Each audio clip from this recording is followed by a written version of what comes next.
Ladies and gentlemen, have you ever made a decision in the heat of the moment, only to look back and wonder, what was I thinking? You weren't thinking. You were feeling. And there's a difference. We all feel. Every single one of us. Anger, fear, excitement, sadness, frustration, these are all part of the human experience. Emotions are not weaknesses. They're messages. They're your body and mind trying to tell you something. That something matters. That something hurts. That something feels wrong or beautiful or terrifying. And that's a good thing. But the mistake we often make, especially in high-pressure moments, is confusing the message with the mission. We let emotion take the driver's seat. We let it call the shots. And more often than not, that's when things begin to spiral. Think about it. Have you ever been in a situation where someone said something that triggered you and you fired back without thinking? Maybe it was at work. Maybe it was with someone you love. You said something, did something, made a decision you wish you could take back. And afterward, you told yourself, I was just emotional. But what you really mean is, I let emotion steer, and now I'm dealing with the crash. It's not that the feeling was wrong, it never is. It's that in that moment, you didn't pause long enough to let your mind lead. Emotion surged and you reacted. That's what emotions do. They surge. They're fast, impulsive, powerful. But they're not built for steering. Your mind is. See, the mind is like a compass. It knows the direction. It remembers the goal. It has the map. Emotions are the weather. They change, they fluctuate, they influence the journey, but they don't determine the destination. And when we let emotion take control, we often veer off course, even if we don't notice it right away. The strongest people I know aren't the ones who feel nothing. They're the ones who feel deeply but act wisely. They let emotion speak but not command. They recognize the signal, but don't mistake it for a solution. Because feelings are temporary, but the consequences of our actions often aren't. To win in life, in leadership, in relationships, you must learn to listen to your emotions, not obey them. Let them inform you, not control you. That's the difference between chaos and clarity, between regret and growth, between surviving and leading. You can feel anger and still choose kindness. You can feel fear and still choose courage. You can feel doubt and still take the leap. That's the power of a mind that leads. That's what real strength looks like, not the absence of emotion, but the presence of self-control. The challenge isn't to stop feeling. The challenge is to feel and still do what's right. That's how we go, of course. Here's an expanded version of key point 2 in a calm, reflective, story-driven style similar to Simon Sinek. Without mentioning his name, there's a moment between stimulus and response, a small space, a pause, and in that pause lies everything. In that space, we find the difference between reacting and responding. Most people miss that moment. They skip the pause. Something happens and they fire back. Someone offends them and they lash out. Life throws a curveball and they panic. That's reaction. It's fast, it's emotional, and it feels justified in the moment. But it rarely leads to good decisions. We react when we're afraid. We react when we're angry. We react when our ego is bruised or when we feel like control is slipping away. Reaction is about self-preservation, about instinct. It's raw. It's unfiltered. And while it may feel good in the moment, it often comes with a cost: damaged relationships, missed opportunities, regret. Response, on the other hand, is intentional. It's thoughtful. It requires awareness and patience. It means recognizing that emotions are running high and choosing not to be ruled by them. It means stepping back, taking a breath, and asking, what does the situation really need from me? Not, what do I want to do right now? But what will serve the bigger picture? I remember talking to a leader who was facing intense pressure. Deadlines were being missed. Team morale was low. There was tension in every meeting. One day, someone on his team made a mistake that cost the company thousands. His first instinct was to yell, to fire, to react. But instead, he paused. He took a walk. He thought about what kind of leader he wanted to be remembered as. And when he returned, he didn't explode, he listened. He asked questions. He coached. That moment didn't just save a team member, it built trust, loyalty, and long-term growth. Responding doesn't mean you're passive. It doesn't mean you ignore the problem or suppress how you feel. It simply means you choose your next move with clarity instead of chaos. You don't hand your power over to the emotion of the moment. You stay grounded. When you react, you let the world dictate who you are. When you respond, you decide. Life is unpredictable. People will disappoint you. Circumstances will challenge you. That's a guarantee. What's not guaranteed is how you show up in those moments. You can react and burn bridges, or you can respond and build something stronger. The strongest people aren't the last in the room. They're the ones who master the pause, who choose response over reaction, not because it's easy, but because they've learned it's the only way to lead with integrity, to love with intention, and to live without regret. That's where real power lies, in the pause, in the choice, in the quiet strength to respond, not react. Of course. Here's the 500-word expansion of key point 3.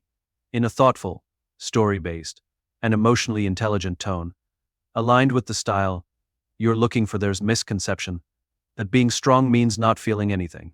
That the people who win, the leaders, the high performers, the unshakable ones, are somehow immune to emotion. But that couldn't be further from the truth. The strongest people aren't cold. They're not robots. They don't shut themselves off from what's happening inside them. They just learn how to manage it. The goal isn't to suppress emotion. It's to master it. You can't control what you feel. Emotions show up uninvited. They're fast, they're loud, and they don't ask for permission. You feel anger when you've been wronged. You feel fear when you face uncertainty. You feel sadness when you lose something that mattered. These are not flaws. They're signs that you're alive, that you care. But here's the thing. Just because you feel something doesn't mean you have to act on it. There's a difference between feeling angry and being controlled by anger. There's a difference between feeling anxious and letting anxiety dictate your actions. Emotional mastery begins the moment you start observing your emotions instead of becoming them. It's the awareness to say, this is what I'm feeling, without letting that feeling write the rest of the story. I once worked with someone who was under immense pressure. She was leading a project with high stakes, and one setback after another kept hitting her team. You could see the frustration building in her every meeting, every email. It was there under the surface. Then one day, someone made a careless error. The old version of her would have snapped, reacted, let that wave of emotion take over, but she didn't. She paused. She acknowledged the frustration, but she didn't let it run the show. She addressed the problem, yes, but with clarity and calm. Afterward, I asked her what had changed. She said, I've learned not to let my worst moments define my leadership. That's emotional mastery. It's not about perfection. It's not about always being composed. It's about catching yourself before you spiral. It's about recognizing the emotion and choosing to lead yourself first before leading others. Mastery means making room for emotion without making it the decision maker. It means building rituals that help you stay grounded, reflection, journaling, breathing, even simply walking away for a moment. It means surrounding yourself with people who don't just challenge you, but who remind you who you are when things get hard. Because when you're in control of your emotions, you're in control of your actions. And when you're in control of your actions, you're no longer at the mercy of the moment. You lead. You grow. You win not by shutting emotion out, but by letting your mind and heart work together, instead of against each other. That's real strength. That's what it means to master your emotions. Absolutely. Here's a 500-word expansion of key point 4, written in a reflective and human-centered tone, true to the style you're aiming for. In every difficult situation, there are two voices inside us. One is loud, reactive, emotional. It feeds on fear, frustration, doubt. The other is quiet, steady, and deliberate. It's the voice of reason, of purpose, of clarity. The challenge is we often let the loud one speak first. And when it does, our choices come from a place of survival, not strength. When your emotions are high, your vision gets narrow. You stop thinking long-term. You stop asking the bigger questions. You start focusing only on what's immediately in front of you, on defending, on reacting, on protecting your pride. But when your mind is leading, something different happens. You pause. You reflect. You think not just about what you want right now, but about who you want to be. The people who navigate life with resilience aren't the ones who never feel fear or doubt.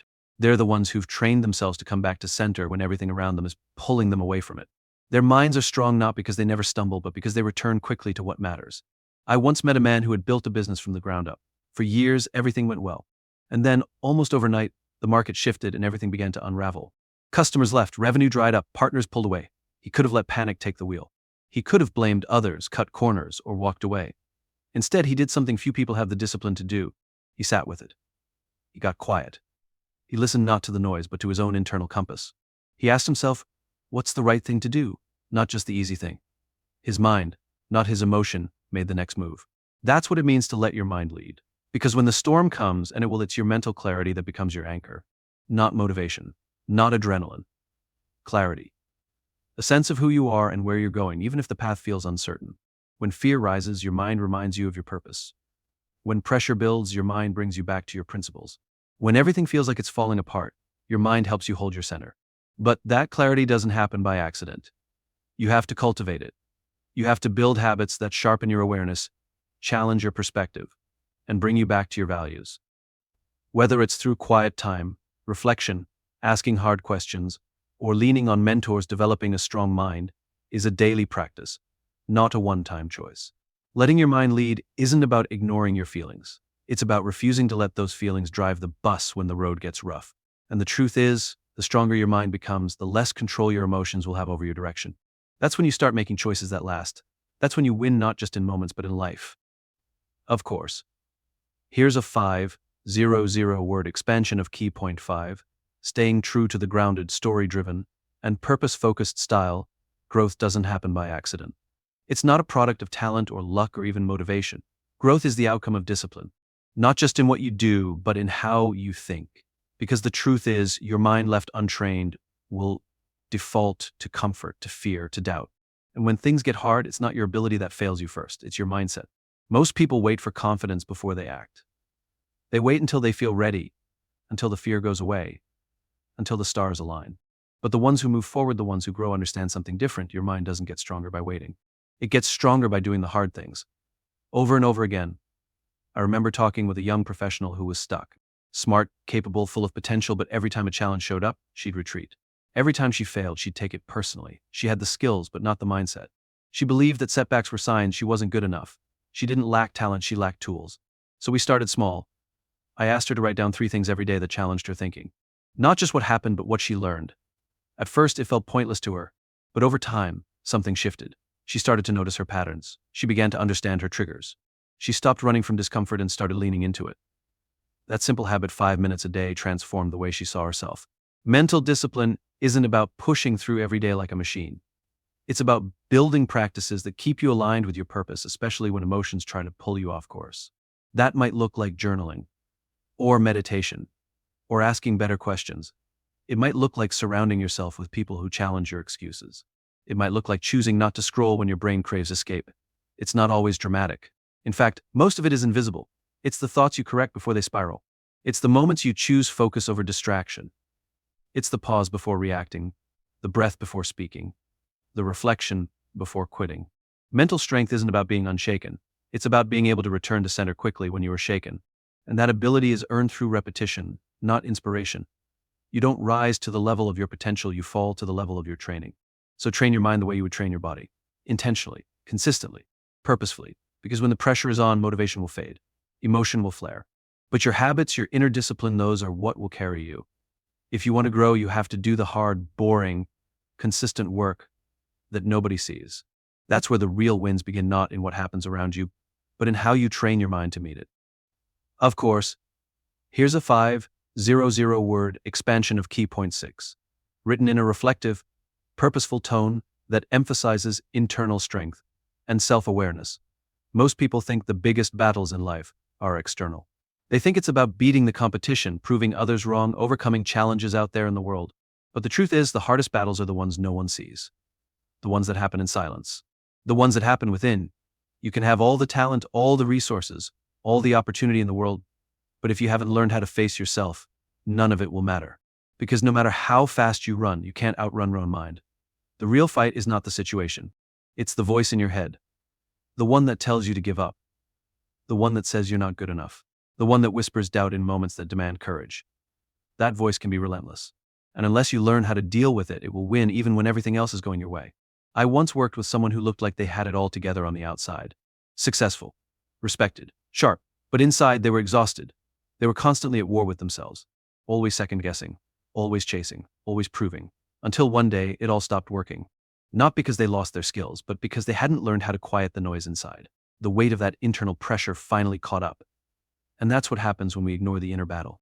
We start building lives that look impressive but feel empty. We start achieving things that bring recognition but not peace. We start showing up for others but forget to show up for ourselves. The strongest people aren't the ones who've avoided the fight. They're the ones who've stepped into it, who've confronted the fear, the insecurity, the anger, and chosen to lead themselves first. They've faced the hard truths. They've sat with discomfort. And instead of running from it, they've learned from it. Because once you win the battle within, everything outside becomes clearer. You stop reacting to everything. You stop needing validation.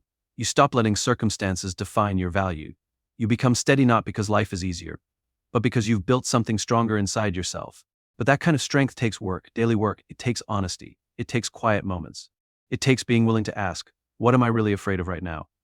And staying long enough to hear the answer. That's not easy, but it's worth it.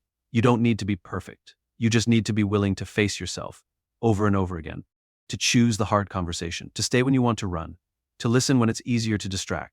Because when your inner world is strong, the outer world can shake and you'll still be standing. And that's the kind of victory no one can take from you.